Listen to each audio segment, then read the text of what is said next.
Bismillahirrahmanirrahim. Assalamualaikum warahmatullahi wabarakatuh. Innal hamdalillah wa syukra lillah wa thanaa lillah, la haula wa la quwwata illa billah. Thumma assalatu wassalamu ala asyrafil anbiya'i wal mursalin sayyidina wa maulana Muhammad sallallahu alaihi wasallam. Alhamdulillah, puji syukur kehadirat Allah Subhanahu wa taala. Pada petang hari ini ba'da salat maghrib kita dipertemukan oleh Allah kembali untuk melanjutkan rutinitas pengajian kita yang mana minggu yang kedua malam Selasa, hari Senin malam Selasa, yaitu pengajian kitab fikih Imam Syafi'i, dengan harapan mudah-mudahan Allah SWT meridhai kita, merahmati kita, dan semoga amal perbuatan kita mudah-mudahan sudah sesuai dengan ketentuan Al-Quran dan hadis Nabi Muhammad SAW, serta Allah menerima segala amal ibadah kita. Amin, Allahumma amin ya rabbal alamin. Allahumma salli ala Sayyidina Muhammad wa ala ali Sayyidina Muhammad. Salawat serta salam atas junjungan Nabi besar Muhammad SAW. Kita selalu berharap mudah-mudahan syafaatul kubra dari baginda Rasulullah SAW untuk kita di pada hari kiamat nanti, atau di akhirat nanti, atau di hari penghisaban nanti. Tentunya selama hidup kita ini mudah-mudahan hati kita tetap terpaut rasa cinta yang mendalam kepada baginda Rasul, tetap rajin bersalawat kepada baginda Rasul, dan tentunya adalah kita berharap mudah-mudahan izin Allah Subhanahu wa taala kita bertetangga dengan redha Allah, bertetangga dengan baginda Rasulullah SAW dalam syurganya Allah bighairi hisab. Amin, Allahumma amin ya rabbal alamin. Jamaah salat maghrib yang dirahmati Allah Subhanahu wa taala, 2 minggu yang lalu kurang lebih fikih Imam Syafi'i berbicara tentang masalah penyebab yang menyebabkan orang itu harus mandi janabah atau mandi besar. Itu sudah lewat kita bahas sampai nomor 2. Yang pertama disebabkan karena meninggal dunia, bukan karena mati syahid akhirat. Yang kedua disebabkan karena keluarnya darah haid dan nifas, khususnya bagi perempuan. Itu sudah kita bahas.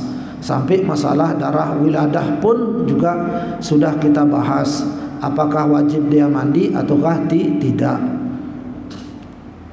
Dan juga berkaitan dengan masalah puasa. Kalau orang melahirkan di bulan Ramadan, apakah puasanya batal, apakah tidak. Itu juga sudah lewat kita bahas.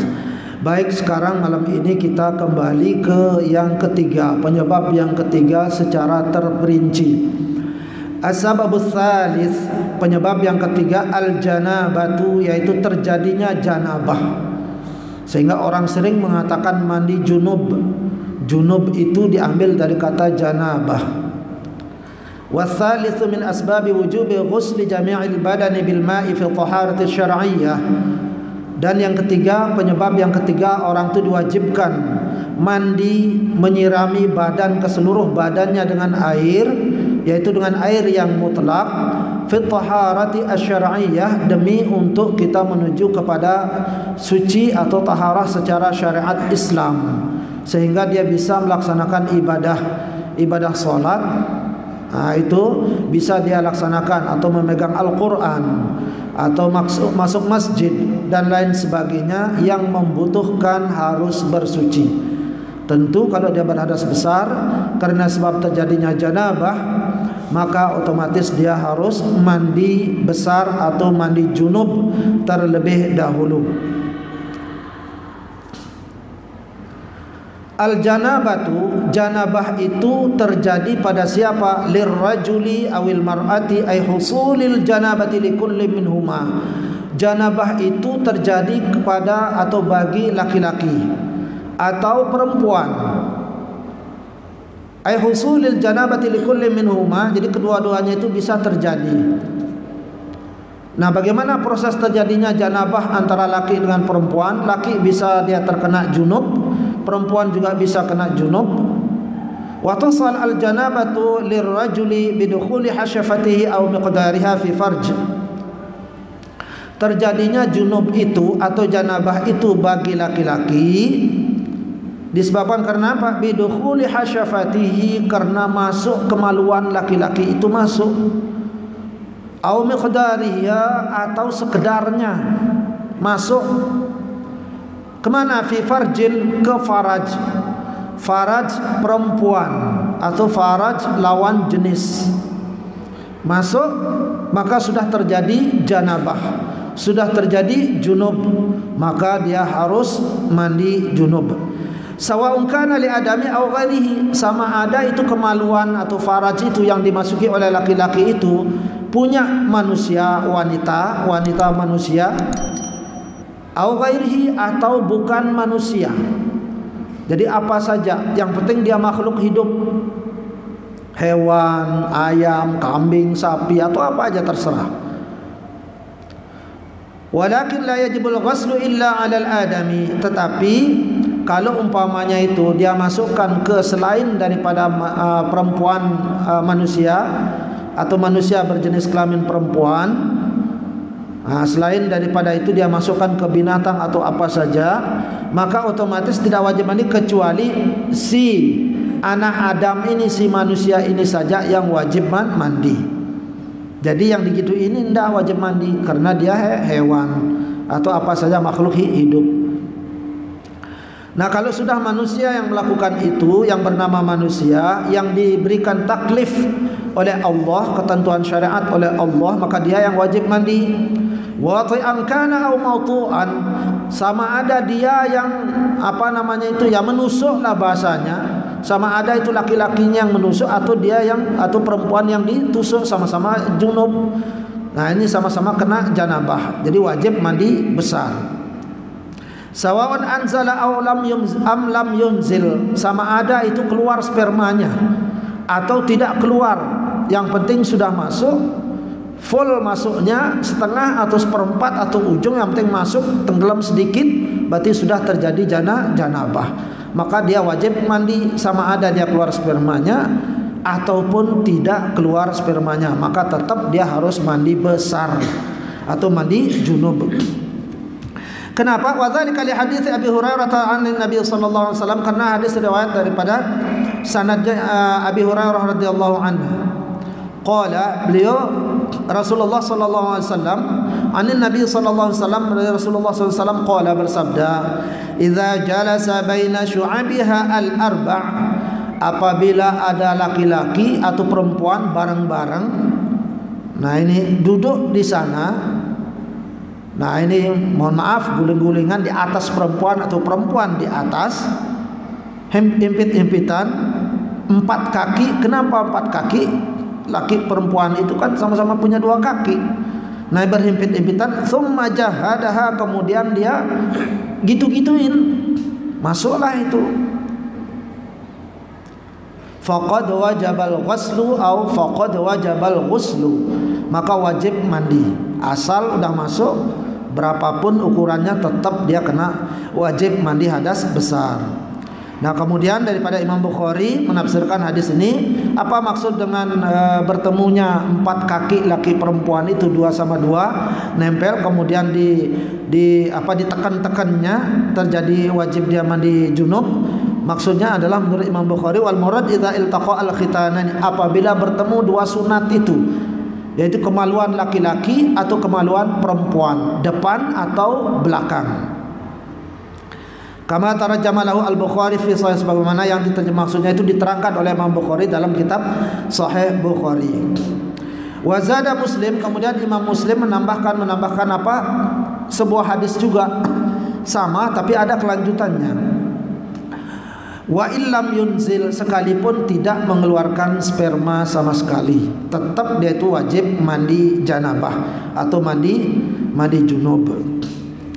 Wa tuqaddarul hasyafah, yang dikatakan atau maksud daripada masuknya hasyafah itu ya fihi, dan itu sempurna, ada yang ukurannya sempurna normal, nah itu masuk, berapapun itu ukurannya masuk. Bagi yang tidak cacat normal itu punya laki-laki, ya, ingat berapapun ukurannya yang penting masuk, tenggelam sedikit saja udah, maka dia wajib mandi. Wa miqdaruha liman hiya maqtu'ah anhu, atau ada laki-laki yang anunya kepotong, zakarnya, kemaluannya kepotong. Sudah kepotong, ya mungkin dia masih punya nafsu, dipakai juga. Nah ini bisa, kenapa nggak bisa? Nah dipakai, nah itu masuk juga. Nah itu tetap dia hukumnya wajib mandi janabah. Wal farju, yang dinamakan faraj, yurad bihi ma yashmalul qubul awid dubur li adami aw ghairi adami. Yang dimaksud dengan faraj itu sesuatu yang berada di depan atau di belakang. Kemaluan depan dan kemaluan belakang li adami, baik itu bagi manusia atau bukan manusia. Yang penting dia makhluk hidup. Nah kecuali kalau dimasukkan ke bukan makhluk hidup, ke kayu umpamanya itu, nah itu lain, itu tidak ada pengaruh apa-apa. Nah ini karena sudah dia bukan sejenis daripada makhluk hidup. Nah itulah penyebab daripada orang mandi junub atau mandi janabah, disebabkan karena berhubungan intim atau berhubungan antara laki dengan perempuan, dan itu benar-benar masuk berapapun ukurannya terserah. Baik itu zakar, kemaluan laki-laki itu masuk itu dalam keadaan normal atau kebetulan kepotong umpamanya itu, tinggal setengah kemaluannya dipakai juga. Nah tetap juga harus mandi wajib. Baik itu dimasukkan di depannya perempuan, kemaluan depan atau kemaluan belakang, tetap itu wajib mandi. Nah terus bagaimana kalau laki sama laki dimasukin begitu? Ya tetap wajib mandi. Nah itu kan antara laki dengan laki dari belakang. Nah itu tetap kayak orang homoseksual itu, tetap juga dia itu wajib mandi hadas besar. Entah itu anak kecil, anak dewasa atau orang tua, terserah, nggak jadi masalah, tetap itu harus mandi besar. Kemudian yang keempat penyebab orang itu mandi besar atau mandi menghilangkan hadas besar, as-sababur rabi', yang keempat al-maniyu, keluarnya air mani atau keluarnya sperma. Ingat itu ada air itu yang keluar dari kemaluan laki-laki dan perempuan itu ada 4. Air kencing, air madhi, air wadi, dan air mani. Nah semuanya najis kecuali satu, yaitu air mani, itu saja yang suci, tapi wajib mandi besar. Kenapa? Karena Rasulullah SAW pernah melaksanakan sholat di mana jalabiah beliau masih ada air mani dalam keadaan kering, itu tetap dipakai sholat. Itu menunjukkan bahwa air mani tersebut adalah suci, kecuali kencing, madhi atau wadi. Nah itu baru dia hukumnya najis. Itu semua aslinya kencing. Nah itu. Warabi'u min asbabi ghusli jami'il badan bil ma'i taharah. Penyebab yang keempat, orang itu diwajibkan mandi ke seluruh anggota tubuhnya, mulai dari ujung rambut sampai ujung kaki, bil ma'i li taharati, dengan air mutlak, yaitu untuk bersuci. Huwa khurujul mani, yaitu keluarnya air mani, min tariqihi al-mu'tad, dari jalan yang biasanya. Nah, kalau jalan keluarnya air mani bagi laki-laki ya dari zakarnya itu, kemaluannya itu keluarnya itu. Nah bagaimana kalau perempuan? Ya sama, dari kemaluannya juga itu keluar. Nah ini laki perempuan sama-sama punya air mani. Nah, ya, jadi jangan menganggap bahwa perempuan tidak memiliki air mani atau sperma, punya juga. Nah pertemuan itulah hanya antol di kandungan jadilah anak. Nah jadi anak. Nah gimana proses anak ini? Nah biar nggak kaget nanti pas punya istri, kok nggak mirip saya, kok nggak mirip istri saya, jangan-jangan kamu selingkuh, nanti nuduh-nuduh yang enggak nanti. Nah jadi prosesnya begini, menurut ketentuan dalam syariat Islam, kalau laki-laki berhubungan dengan istrinya, kalau laki-laki itu lebih berambisi dan duluan keluar punya laki-laki daripada punya perempuan, punya istrinya, maka otomatis biasanya adat kebiasaan anaknya akan mirip dengan bapaknya. Begitu juga kalau umpamanya itu ketika berhubungan dengan istrinya lebih semangat dan kemudian dia lebih duluan karena saking semangatnya. Nah, maka otomatis biasanya anak ini akan mirip ibunya. Nah, ini kalau bisa jangan pakai ngeledekin orang nanti. Nah, ini kok mirip bapaknya, jangan kamu yang itu jangan, kasihan. Nah ini biar jelas saja tujuannya, biar tahu. Nah kemudian kalau sama-sama bersemangat waktu melakukannya antara laki dan perempuan, mani laki-laki juga dengan mani perempuan itu berbarengan keluarnya karena sama-sama semangat. Nah ini waktu berhubungan suami istri itu. Nah terus anak itu akan mirip siapa? Bisa jadi dia akan mirip kakeknya, bisa jadi dia akan mirip mbah-mbahnya, atau bisa jadi akan mirip omnya atau pamannya, atau bahkan bisa jadi akan mirip dengan mbah-mbahnya zaman dahulu kala. Begitu. Nah itulah makanya jadinya itu anak itu secara logika atau secara syariat Islam juga itu terjadinya apa? Karena sama-sama semangat. Laki semangat, perempuan semangat, maka otomatis spermanya bagus. Yang laki spermanya bagus, yang perempuan spermanya bagus, maka anak yang dihasilkan ketika jadi anak itu sehat, bagus hasilnya. Makanya itu dalam Islam itu dianjurkan bagi siapa saja yang ingin mencari jodoh, kalau bisa carilah jodoh yang tidak ada ikatan keluarga sama sekali. Nah ini tidak ada ikatan keluarga sama sekali. Nah itu dianjurkan. Kenapa? Karena ada rasa. Beda halnya kalau orang yang menikah dengan keluarga terdekat, sudah terasa kayak adik, apalagi dari sejak kecil dia bergaul. Nah itu biasanya itu spermanya kurang sehat karena rasa itu nggak ada atau kurang, karena merasa udah kayak saudara kandung, jadi susah. Nah ketika terjadi susah ini, otomatis semangat tidak begitu ada, otomatis sperma itu kurang sehat. Coba tanya sama dokter. Dokter kan ahlinya itu. Kalau kurang sehat itu sperma, yang kita takutkan nanti minimal anak kita itu IQ-nya lemah sekali, atau mungkin ada kelainan, tidak normal. Nah ini menurut pandangan Islam. Jadi dianjurkan seperti itu. Tapi kalau ada saudara kita, keluarga kita, sejak kecil kita umpamanya terpisah, umpamanya dia tinggalnya di luar daerah, kita umpamanya di Bali, kita punya sepupu atau punya keluarga terdekat, tapi dia tinggalnya di luar Pulau Bali, sejak kecil tidak pernah ketemu. Nah pada saat sudah besar itu lebih afdol dinikahkan.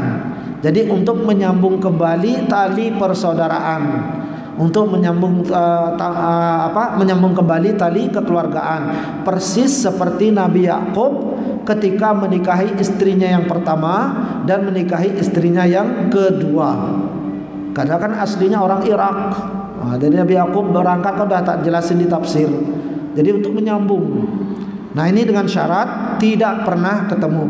Jadi begitu prosesnya biar kita tidak bingung. Ini kok anak nggak mirip saya, ya mirip siapa ini ya, bingung nanti. Ini udah jelas. Nah itu keluarnya itu dari tempat salurannya yang asli. Nah dari sanalah dia keluar, laki ataupun perempuan. Apa itu daripada jalan yang asli itu? Keluarnya sperma dari jalan yang asli itu, wa huwa makanul jima' asy-syar'i, yaitu tempat berhubungan intim, tempatnya orang jima antara laki dengan perempuan secara syariat. Nah itu yang secara syariat itu antara pertemuan dua kemaluan laki-laki dan perempuan. Bila khilaf bainal fuqaha, tidak ada perbedaan pendapat lagi di antara ahli fikih. Jadi manapun tidak ada. Pokoknya kalau umpamanya itu keluar sperma dari sana, dari kedua tempat itu, baik kemaluan laki-laki atau kemaluan perempuan, maka otomatis dia itu adalah wajib mandi. Jadi tidak ada lagi perselisihan pendapat di kalangan para ahli fuqaha atau para ulama. Makanuhu al-mu'tad lirajul az-zakar wa makanuhu al-mu'tad lirajul az-zakar. Jadi tempat kemaluan keluarnya sperma bagi laki-laki itu az-zakar, itu kemaluannya. Nah itu sudah tahu semua. Kemudian walil mar'ah bagi perempuan itu al-faraj, yaitu farajnya yang di depan itu. Nah itu juga keluarnya dari sana, maka otomatis dia wajib mandi. Kenapa? Wadzalika lima rawa Abu Sa'id Al-Khudri radhiyallahu an. Karena ada dalil dari Nabi Muhammad SAW di mana hadis dibawakan oleh sanad Abu Sa'id Al-Khudri, anna Nabi sallallahu alaihi wasallam qala, bahwa Rasulullah sallallahu alaihi wasallam bersabda, al-ma'u minal ma', penyebab air itu dari air. Maksudnya apa? Penyebab orang mandi itu karena keluarnya air. Orang mandi pakai air, kenapa? Karena dia keluar air. Nah, keluar air itu apa? Air sperma. Maka dia wajib mandi pakai air. Nah, itu dalil dari Rasulullah SAW yang pertama. Wali hadis Ummu Salamah, kemudian hadis dari Ummu Salamah radhiyallahu anha. Hina ma sa'alathu hal 'ala al-mar'a min ghuslin idza ya ihtalamat qala na'am idza ra'atil ma'. Di mana diriwayatkan, ada dibawakan oleh Ummu Salamah. Ummu Salamah ini sebenarnya bukan dia yang bertanya. Ada perempuan Ummu Salim bertanya kepada Rasulullah sallallahu alaihi wasallam. Yang bercerita ini Ummu Salamah yang bercerita, istri daripada Abi Talhah, namanya Ummu Salim. Nah, itu bagaimana dengan perempuan? Apakah dia min ghuslin? Apakah dia wajib mandi juga apabila keluar sperma? Idza ihtalamat, apabila dia bermimpi, perempuan bermimpi, apakah wajib mandi? Qala na'am. Kata Rasulullah, iya, wajib mandi, tapi ada syaratnya. Idza ra'atil ma'a, apabila perempuan yang bermimpi itu melihat air, yaitu keluar air sperma atau basah, maka dia wajib mandi. Apakah perempuan saja ketika dia bermimpi wajib mandi? Ya, tapi syaratnya sama juga. Apabila celananya itu basah, tapi jelas dia tahu dirinya sudah mimpi semalam, maka dia wajib mandi. Kemudian keluarnya sperma bukan dari kemaluan, baik laki-laki atau perempuan. Apakah wajib mandi? Apakah tidak?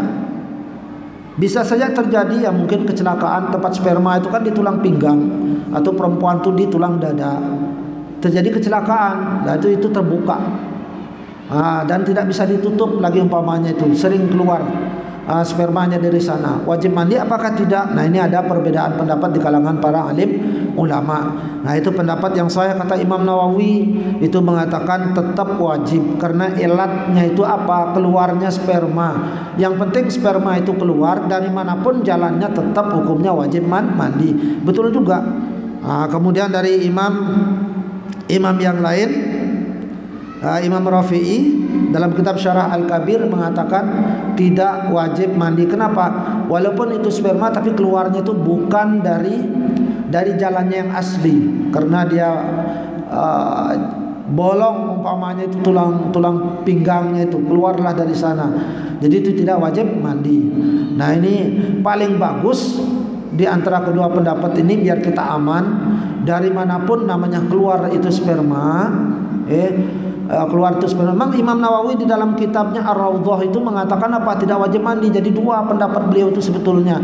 Makanya yang paling bagus itu ya, ketika orang itu keluar sperma dari manapun jalan keluarnya itu, sebaiknya tetap wajib mandi. Kenapa? Karena penyebab orang itu wajib mandi itu karena keluar elat. Sebab musababnya itu keluar. Apa sebabnya itu? Air mani itu yang jadi sebab. Makanya orang itu wajib mandi. Masalah keluarnya dari mana aja terserah. Yang penting keluar sperma, maka hukumnya wajib mandi. Kemudian ciri-ciri daripada bima yu'raf al-mani, dengan apa kita mengetahui ciri-ciri bahwa itu adalah air sperma, laki-laki atau perempuan. Wa yu'raf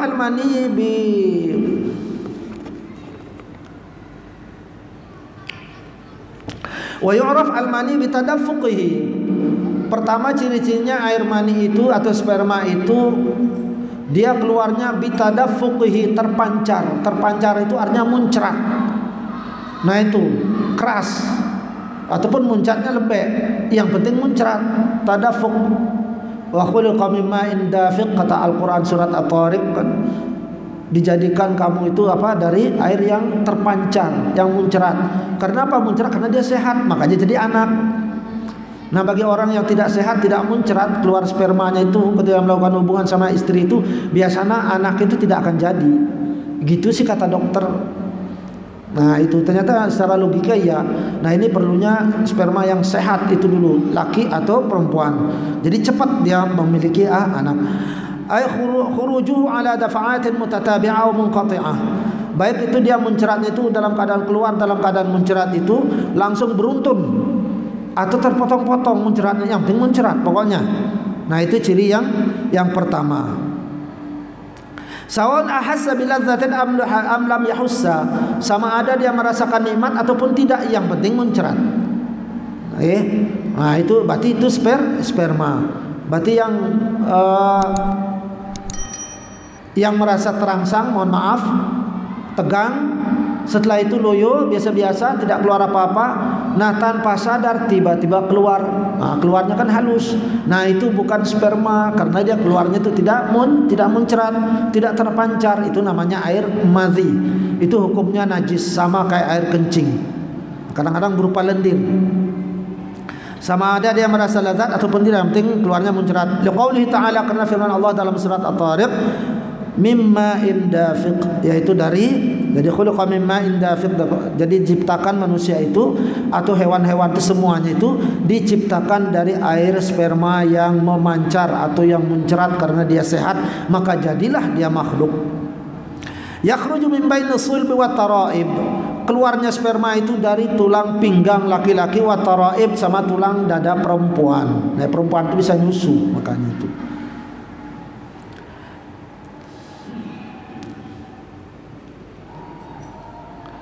Au biladzatin, atau nikmat. Nah sekarang nikmat, tadi terasa nikmat atau tidak terasa nikmat, tapi keluarnya terpancar atau muncrat. Au biladzatin, atau nikmat, ay al-ihsas biladzah, merasakan nikmat, yash'aru bihi al-insan, biha al-insan 'inda khuruji sa'ilin minhu. Nah ketika keluarnya walaupun tidak muncrat, tapi pas ketika keluarnya nikmat sekali, walaupun lemas keluarnya tapi nikmat. Nah itu ternyata juga sperma. Kalau air madhi kan kita tidak tahu, tidak ada rasa apa-apa. Kadang tidak sadar tiba-tiba celana basah. Walaupun tadinya awalnya umpamanya dia tegang, terangsang, tapi setelah itu loyo biasa-biasa. Nah ketika keluarnya biasanya orang itu tidak sadar, keluar gitu saja, sudah tidak muncrat, sudah tidak nikmat. Itu namanya air madhi. Tapi kalau umpamanya muncrat, nikmat ataupun tidak, yang penting muncrat, itu air mani. Atau tidak muncrat tapi keluarnya nikmat, walaupun keluarnya itu kayak keluar air madhi, loyo, tapi nikmat. Nah itu juga air mani.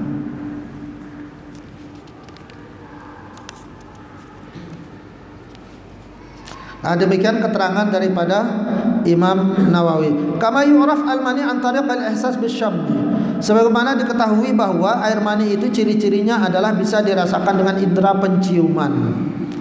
Itu bisa kita ketahui.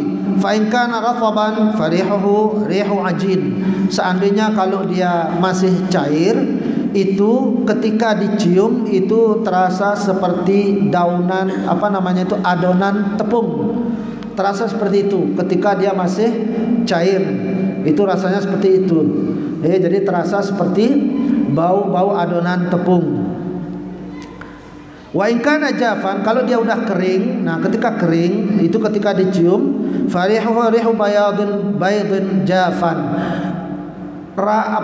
Baunya itu seperti bau telur yang kering juga, telur yang putih, telur yang kering itu kalau dicium sama persis baunya kayak sperma laki-laki atau sperma perempuan yang dalam keadaan sudah kering. Ingat kalau dia basah itu baunya seperti adonan tepung, tapi kalau dia kering itu baunya itu seperti bau telur, putih telur yang kering. Nah itu sama seperti itu.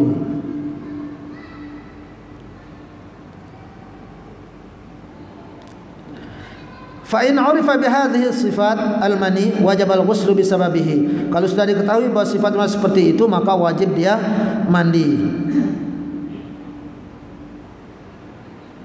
Wa illam yatadaffuq, walaupun umpamanya tidak muncrat tapi ada rasa kayak tadi, tidak muncrat tapi ada rasa nikmat, maka mani.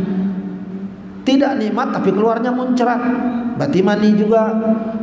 Tidak muncrat dan tidak nikmat, berarti air madhi. Kita nggak sadar biasanya itu.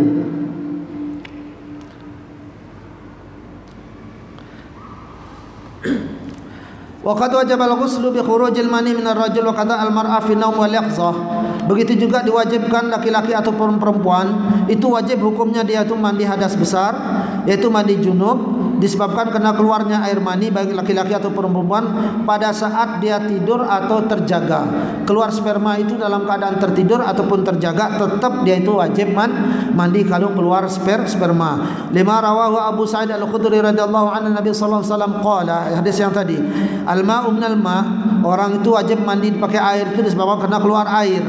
Walamma rawat Ummu Salamah, manakala Ummu Salamah meriwayatkan sebuah hadis radhiyallahu anha, qalat, dia berkata, Ummu Salamah berkata, ja'at Ummu Salim, datanglah seorang perempuan bernama Salim, imra'ah. Nah, ini imra'ah itu istri sudah maksudnya. Imra'atu Abi Talhah, yaitu istri daripada Abi Talhah. Nah, itu ditambahkan, berarti dia jelas bahwa ini seorang istri. Jadi seperti yang sudah dijelaskan ke tafsir, itu memang tradisi Arab. Imra'ah itu istri. Kalau bahasa kesehariannya itu orang Arab itu mengatakan meroti. Meroti itu artinya istri saya. Dia tidak bakalan dia berani nyebut nama istrinya di depan orang, tidak bakalan. Kenapa? Aib luar biasa. Karena saya sendiri pernah nyoba itu, teman mahasiswa. Tanya nama ibunya itu ngamuk-ngamuk dia. Karena aib besar.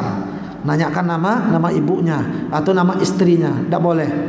Ya, kayak gimana, mohon maaf, kayak menelanjangi kayak begitu. Kalau kita kan biasa, nama ibumu siapa? Kalau sana tidak boleh, aib. Makanya disebutnya imra'ati Abi Talhah. Ditambahkan biar jelas bahwa dia itu adalah istri daripada Abi Talhah. Ilan Nabi sallallahu alaihi wasallam, kepada Nabi Muhammad sallallahu alaihi wasallam, beliau itu datang bertanya kepada baginda Rasul, Ummu Salim ini. Faqalat, kemudian dia bertanya, ya Rasulullah, ya Rasulullah, innallaha la yastahyi minal haqq. Jadi Allah itu tidak akan segan-segan terhadap suatu kebenaran. Artinya apa? Kalau memang ini forumnya membicarakan masalah ini, jangan sungkan-sungkan menjelaskan, biar terang benderang permasalahannya. Beda halnya kalau kita berbicara porno di tempat umum, itu yang salah. Makanya betul apa yang dilakukan oleh para dokter ketika dia memberikan briefing atau memberikan materi, memberikan seminar, fair-fairan, betul itu, tidak salah itu. Walaupun sampai gambarnya diperlihatkan, tidak apa-apa. Haram tidak ada haram, karena memang harus begitu. Biar jelas, biar tidak salah paham. Begitu juga daripada Ummu Salim ini bertanya kepada Rasulullah masalah kayak begitu. Karena ini beliau kan laki-laki, dia perempuan, Ummu Salim. Bagaimana Rasulullah? Dia mengatakan begitu, bahwa harus ada kebenaran, ada jujur-jujuran, tidak boleh ada rasa malu. Dipersilahkan oleh Rasulullah SAW. Hal 'alal mar'ah min ghuslin idza hiya ihtalamat. Dari hadis yang tadi sebetulnya, tapi ini lebih panjang. Apakah perempuan itu wajib mandi apabila dia bermimpi? Qala, Rasulullah SAW menjawab, na'am, ya, idza ra'atil ma, apabila dia melihat sperma perempuan itu ataupun laki-laki, dia tidur, dia bermimpi, dilihatnya basah, maka itu dia wajib mandi, tidak ada keraguan. Nanti masalah ragu sebentar lagi itu. Bahkan bila perlu nanti masalah ranjang, biar ketahuan ini spermanya siapa. Kadang-kadang orang tuh tidur sama temennya, tahu-tahu basah, di sampingnya basah. Punya kamu apa punya saya, kan bingung dia. Nah ini. Fa in ihtalama asy-syakhsu wa lam yara al-mani aw syakka ala khuruj minhu. Nah itu maniyun amla, apabila seseorang itu bermimpi dan dia tidak melihat air mani atau tidak melihat sperma, au syakka, atau dia ragu-ragu, ini basahnya basah air, ini beneran kah ini air mani, diciumnya dia apa, kok sepertinya tidak cocok, ragu-ragu dia. Apakah keluar air mani, apakah tidak? Lam yalzimhu al-ghuslu, maka tidak wajib dia mandi. Li'anna al-asla at-taharah, karena asalnya itu adalah suci. Jadi keraguan itu tidak bisa menggugurkan yang yakin, yang fakta. Wa syaqqula yu'sir, jadi yang ragu-ragu itu tidak bisa membatalkan yang fakta atau yang meyakinkan. Nah, aslinya dia bermimpi, cuman dia ragu-ragu keluar sperma apa enggak, dilihatnya masih bersih. Ketika diciumnya ada basah-basah, ini beneran air sperma saya apa enggak ya? Ragu-ragu dia, diciumnya tidak sesuai dengan sifatnya. Nah, tidak wajib mandi, namun seyogianya sebaiknya mandi saja. Itu jalan terbaik. Jadi sebaiknya mandi saja. Kemudian hukum cabang yang kedua. Fa in ra'a asy-syakhsu al-maniyya 'ala badanihi aw thawbihi wa lam yadhkur ihtilaman aw jima'an. Apabila seseorang itu melihat air sperma 'ala badanihi pada badannya, di atas badannya, aw thawbihi atau pakaiannya, walam yadhkur ihtilaman aw jima'an, sementara dia tidak ingat apakah dia sudah bermimpi apa enggak, atau jima'an, atau apakah dia itu sudah melakukan hubungan suami istri apa enggak, apakah dia pernah berhubungan dengan istrinya semalam apa enggak, dia tidak ingat. Tapi di pakaiannya atau di badannya itu ada sperma. Wajaba alaihi al-ghuslu minal mani, maka wajib dia mandi ini karena ada air mani jelas. Dia melihat di badannya, apakah dia ingat dia pernah hubungan sama istrinya, atau apakah dia pernah bermimpi ataukah tidak. Yang penting ada air mani atau sperma di badannya atau di pakaiannya, maka wajib dia mandi. Lima rawat Aisyah radhiyallahu anha anna Nabi sallallahu alaihi wasallam su'ila 'anil rajul yajidul bilala wa la yadhkur al-ihtilam, di mana diriwayatkan daripada Sayyidah Aisyah radhiyallahu anha anna Nabi sallallahu alaihi wasallam, Muhammad sallallahu alaihi wasallam namanya su'ila, ditanya anir rajul, tentang seorang laki-laki, yajidul bilala, dia mendapati dirinya basah, wala yadhkur al-ihtilam, tapi dia tidak ingat dirinya bermimpi. Enggak bermimpi tapi basah. Qala, Rasulullah bersabda, yaghtasilu, maka dia harus mandi. Wa anir rajul yara annahu ihtalama, begitu juga ditanya Rasulullah tentang seorang laki-laki bahwa laki-laki itu bermimpi, wala yajidul bilala, lalu dia tidak mendapati dirinya basah, tidak keluar sperma. Qala, Rasulullah pun menjawab, la ghasla alaihi, maka tidak wajib mandi. Dia bermimpi, terserah mau berapa jam dia mimpi, yang penting dia tidak melihat dirinya keluar sperma, masih kering utuh, tidak ada bau apa-apa, maka tidak wajib mandi. Wa in ra'a al-mani fi firashi mustaraq bainahu wa baina ghairihi. Nah, ini masalah ranjang berdua, biasanya di asrama. Nah, itu entah pakai ranjang entah di lantai, bareng dempetan, ini tidur antar teman. Nah, itu namanya ranjang mustarak, bersekutu antara dua orang. Satu ranjang berdua atau bertiga. Wa in ra'a al-mani fi firashin mustarakun bainahu wa baina ghairihi fi naum. Seandainya kalau ada orang dalam satu ranjang tuh berdua, bertiga, berempat tuh tidur. Nah, ini antara yang lain. Nah, dia melihat air mani, tidak tahu ini air maninya siapa. Dia merasa dirinya tidak pernah mimpi, tapi ada air mani belepotan, tidak tahu punyanya siapa. Punya saya tidak, karena tidak pernah mimpi. Punya kamu tidak tahu siapa ini punya. Nah, ini tidak jelas ini siapa yang punya sebetulnya. Lam yalzimhu al-ghuslu ma'asyak. Kalau begitu tidak wajib mandi, karena ini meragukan, karena ini barang-barang tidak tahu punya siapa itu. Nah, itu kan biasanya kejadian seperti waktu di asrama atau di mana, atau di tempat kos barang-barang. Nah, itu sering terjadi. Laki perempuan sama. Li'anna al-ghusla la yajibu bisyak, karena mandi itu tidak wajib disebabkan karena ragu, karena aslinya itu memang tidak pernah keluar sperma dianya, tapi tidak tahu punya siapa, terserah. Wa in kana al-aula ayaghtasila, tetapi cuman lebih bagus sebagai bentuk antisipasi. Yang namanya orang kadang-kadang kan lupa atau dia tidak ingat sama sekali. Walaupun demikian tidak tahu itu punya siapa, walaupun itu meragukan, sebaiknya mandi saja. Nah, itu walakin min ghairi wujubin, tapi tidak wajib. Fa in kana al-firash mukhtassan bihi wahdahu, seandainya kalau umpamanya ranjang tempat tidur itu khusus dia sendiri yang menempati, nah itu wajib alaihi al-ghuslu minal mani li zawali syakki. Nah, itu maka wajib mandi karena dia itu ranjang dia sendiri yang tidur di sana, tidak ada orang lain. Khusus untuk dia, tiba-tiba ada air mani di situ, entah dia merasa dirinya mimpi, entah tidak, entah dia keluar sperma ataupun tidak. Kalau sudah ada air mani di sana, maka tetap dia wajib mandi. Yang terakhir, fa in fuqidat sifat as-sabiqah al-madhkurah li ma'rifatil mani wa hiya at-tadafuq wa syahwah wa raihah. Kalau sudah tidak ada ciri-ciri daripada sifat-sifat atau ciri-ciri daripada air mani yang tersebut tadi di atas, apa itu ciri-cirinya, kesimpulannya? Air mani itu kesimpulannya ciri-cirinya ada 3. Yang pertama at-tadafuq, yaitu keluarnya muncrat biasanya, wasyahwah dalam keadaan bersyahwat, waraihah dan ada baunya. Itu aja 3 itu. Muncrat, syahwat dan berbau. Nah, itu fil kharij minal badan, yaitu dia di luar badan, itu kena badan. fi ghairil jima', bukan karena jima'. Fala ghasla bihi bihalin bil ittifaq. Seandainya kalau tidak ada ciri-ciri yang tersebut tadi yang tiga itu, tidak ada bau, tidak ada sifat-sifat yang tadi, kemudian ada kelihatan basah itu di luar, yaitu yang menempel pada badan, bukan karena jima' dan bukan karena mimpi, fala ghasla bihi bihalin bil ittifaq, maka tidak wajib dia hukumnya mandi karena tidak ada sifatnya, ciri-ciri enggak ada.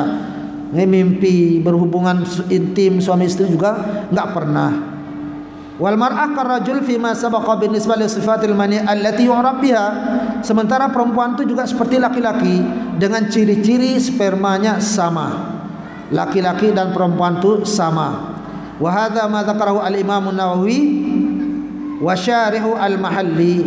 Inilah yang disebutkan oleh Imam Nawawi. Begitu juga Syarah al-Mahalli yang mensyarahkan daripada kitab Imam Nawawi, yaitu Minhajut Talibin. Kalau Imam Haramain itu Imam Juwaini, dua Haramain, siapa Imam Juwaini sama Imam Al-Ghazali, itu julukannya. Biasanya itu hanya satu saja beliau menyebutkan bahwa sperma itu tidak diketahui, biasanya dia itu terasa nikmat. Itu aja beliau menyebutkan satu.